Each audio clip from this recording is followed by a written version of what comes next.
ఉద్యోగులకు పెన్షనర్స్ కి స్వాగతం సుస్వాగతం.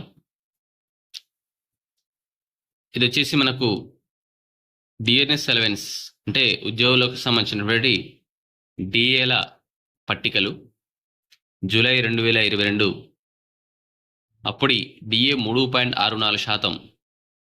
సో మనకు 26.39%. ఇది వచ్చేసి 3 years బిఫోర్ అన్నమాట. 3 సంవత్సరాల క్రితం ఉన్నటువంటి డిఏనే ఇంకా మనకు నడుస్తూ ఉంది. 5 డిఏలు పెండింగ్లో ఉన్నాయి. ఇప్పటికీ ఇలాంటి వీడియో చేయడం మూడోసారి ఇది. కనీసం ఇందులో 2 డిఏలైనా తగ్గుతుందా, జనవరి 2023 జూలై 2023 ఈ 2 డిఏలైనా ఇస్తారా అని చెప్పేసి అనుకున్నాం.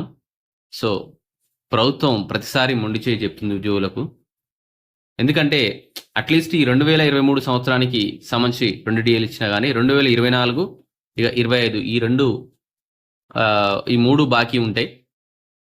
నెక్స్ట్ పిఆర్సీ ఇచ్చినప్పుడు ఆటోమేటిక్గా అవి ఇంప్లిమెంట్ అయిపోతాయని చెప్పేసి అనుకుంటే అది కూడా దారుణం ఉన్న పరిస్థితి.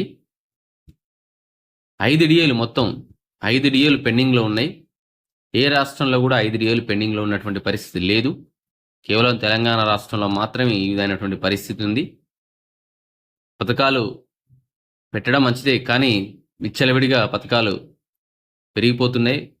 ఉద్యోగులకు రావాల్సినటువంటి బెనిఫిట్స్ మొత్తం ఆగిపోతున్నాయి. ఒక జీతాలు తప్ప ఇంకేం రావట్లేదు. భవిష్యత్తులో ఆ జీతాలు కూడా ఇచ్చే పరిస్థితి ఉండకపోవచ్చు.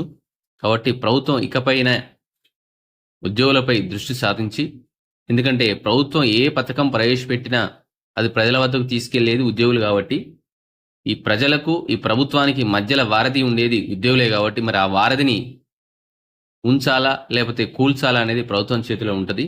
కాబట్టి వెంటనే ఉద్యోగులకు సంబంధించినటువంటి డిఏలు, పిఆర్సీ తక్షణమే ఇవ్వాలని, ఉద్యోగుల హెల్త్ కార్డ్స్ కూడా ఇవ్వాలని చెప్పేసి తెలంగాణ రాష్ట్ర వ్యాప్తంగా ఉన్నటువంటి ఉద్యోగులు, ఉపాధ్యాయులు, పెన్షనర్స్ అందరూ కోరుకుంటున్నారు, వేడుకుంటున్నారు.